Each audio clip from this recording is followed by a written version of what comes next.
Hello అండి అందరికీ. అందరూ ఎలా ఉన్నారు? అందరూ బాగున్నారా? అందరూ బాగుండాలని మనస్ఫూర్తిగా కోరుకుంటూ welcome to my channel Veereshwari Pooja videos. ఇవాళ వీడియో ఏంటంటే, ఈరోజు సోమవారం కదండి, అందుకే శివుడికి అయితే అభిషేకం చేసుకున్నానండి. శ్రావణ మాసంలో శివుడికి అభిషేకం చేసుకుంటే చాలా మంచిదండి, అందుకే చేసుకుందాం అనుకుంటున్నాను. ముందుగా అయితే నేను శివుడికి నైవేద్యం అయితే చేసుకుంటున్నానండి. ఈ బెల్లం అన్నం వచ్చేసి నాకు మా అమ్మగారు అయితే నేర్పించారండి. మేము శ్రావణ మాసంలో అయితే ఒక్క సోమవారం అయినా ఈ బెల్లం అన్నం అయితే చేసుకుంటామండి. చాలా బాగుంటుంది టేస్ట్ కూడా. ఇది ఎలా చేయాలో చూసేద్దాం. బియ్యం, శనగపాలు 2 కలిపి 1 గ్లాస్ తీసుకోవాలండి. వీటిని ఒక హాఫ్ అన్ అవర్ నానబెట్టుకోవాలండి వాటర్లో. ఆ తర్వాత కుక్కర్లో వేసుకొని 3 గ్లాసుల నీళ్లు వేసుకోవాలండి. 2 విజిల్స్ వచ్చే వరకు పెట్టుకోవాలి.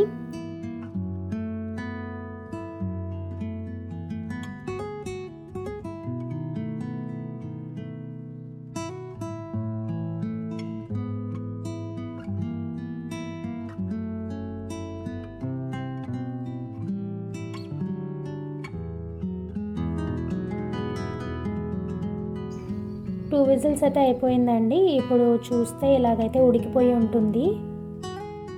ఇప్పుడు మనం ఇందులోకి 1 గ్లాస్ బెల్లం అయితే వేసుకోవాలండి. ఇలా వేసుకొని కలుపుతూ ఉండాలి. ఆ వేడికి అయితే బెల్లం అయితే కరిగిపోతూ ఉంటుందండి. ఇలాగైతే అవుతుంది.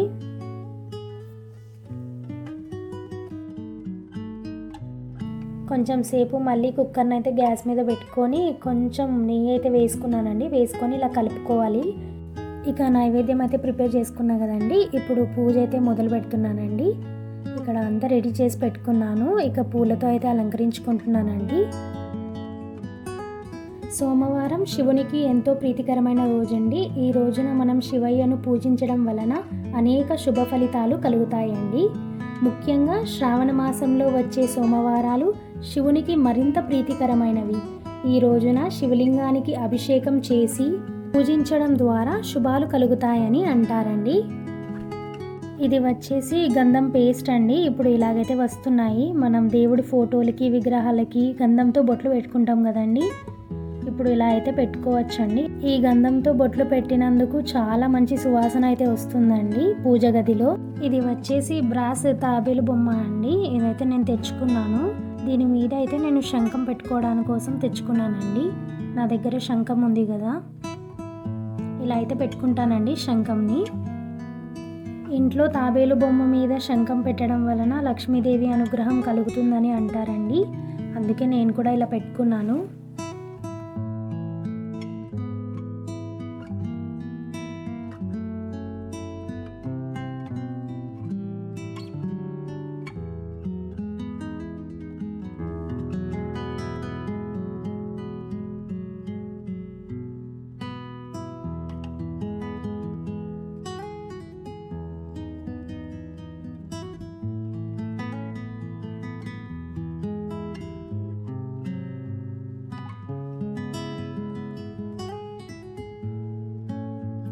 ఇక నేను ఇప్పుడు శివుడికి అభిషేకం అయితే చేసుకుంటానండి. ఇక్కడైతే నేను పాలు, పెరుగు, చక్కెర, నెయ్యి, తేనె, అలాగే శుద్ధ జలం అయితే తీసుకున్నానండి. ముందుగా మనం శుద్ధ జలంతో అయితే శివుడికి అభిషేకం చేయాలండి. ఇక్కడ నేను చేసుకుంటున్నాను.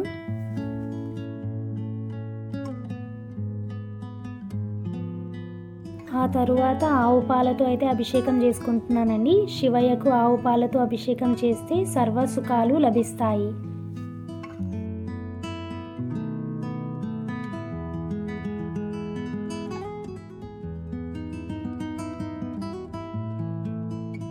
ఆ తర్వాత ఆవు పెరుగుతో అయితే అభిషేకం చేస్తున్నానండి. శివుడికి ఆవు పెరుగుతో అభిషేకం చేయడం వలన బలం, ఆరోగ్యం పొందవచ్చు.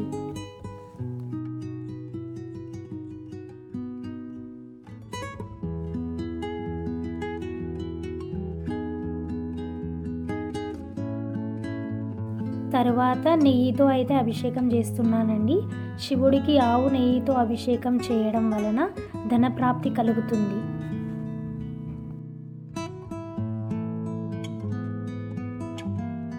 ఆ తర్వాత తేనెతో అయితే అభిషేకం చేస్తున్నానండి. శివయ్యకు తేనెతో అభిషేకం చేస్తే తేజోవృద్ధి కలుగుతుందండి.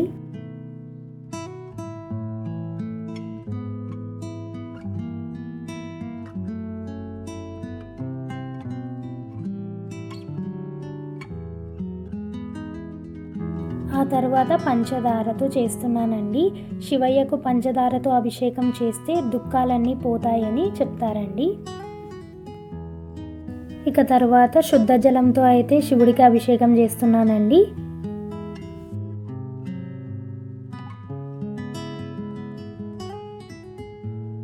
ఇక అభిషేకం అయితే పూర్తయిందండి. ఇక పూజ అయితే చేసుకుంటున్నాను.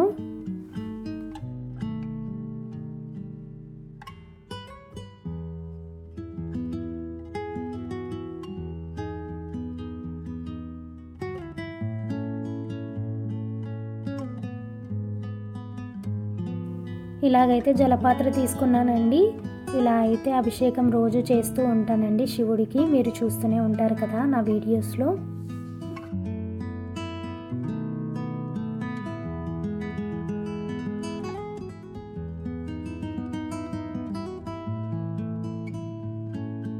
ఇక శివుడికి అయితే పూలతో అలంకరించుకుంటున్నానండి.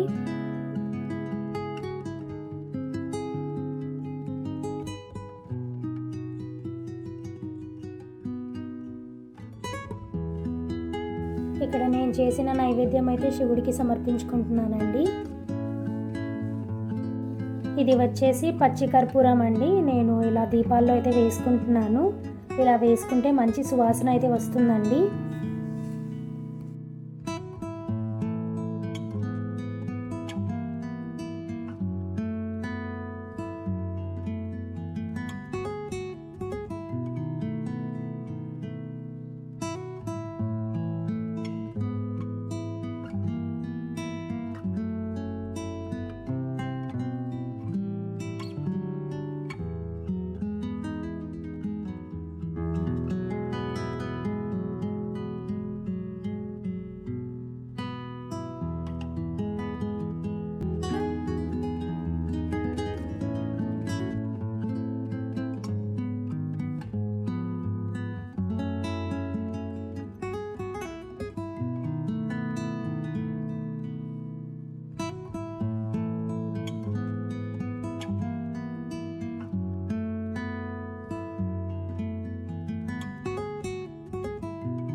ఇక పూజ అవ్వగానే ఇక్కడ అన్నపూర్ణదేవికి కూడా ప్రసాదం అయితే పెడుతున్నానండి.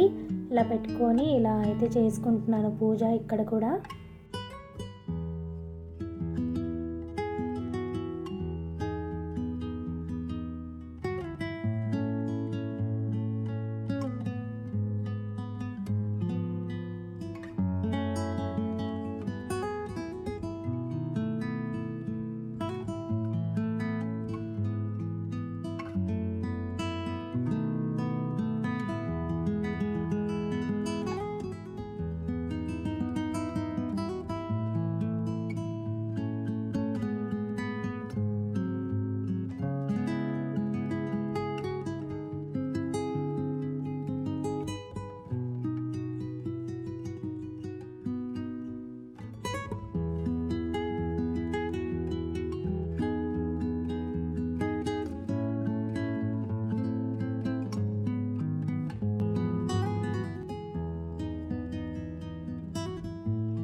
నేను ఆల్రెడీ మా పూజ గదిని నా ప్రీవియస్ వీడియోస్లో అయితే చూపించానండి.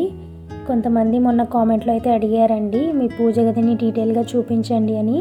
అందుకే ఈ వీడియో అయితే తీస్తున్నానండి. ఇలాగైతే ఉంటుంది మా పూజ గది.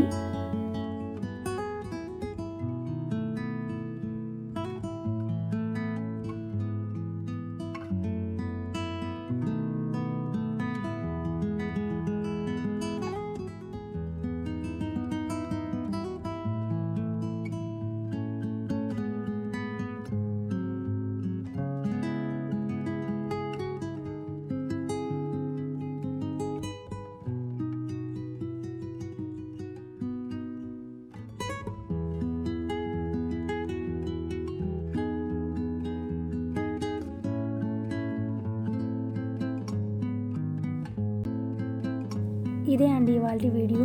ఈ వీడియో మీకు నచ్చిందని అనుకుంటున్నాను. ఒకవేళ నచ్చితే కనుక లైక్ చేయండి, కామెంట్ చేయండి, షేర్ చేయండి, అలాగే సబ్స్క్రైబ్ చేసుకోవడం అస్సలు మర్చిపోకండి. ఇంకో మంచి వీడియోతో మీ ముందు ఉంటాను. అంతవరకు చూస్తూ ఉండండి. Thank you for watching. Bye అండి.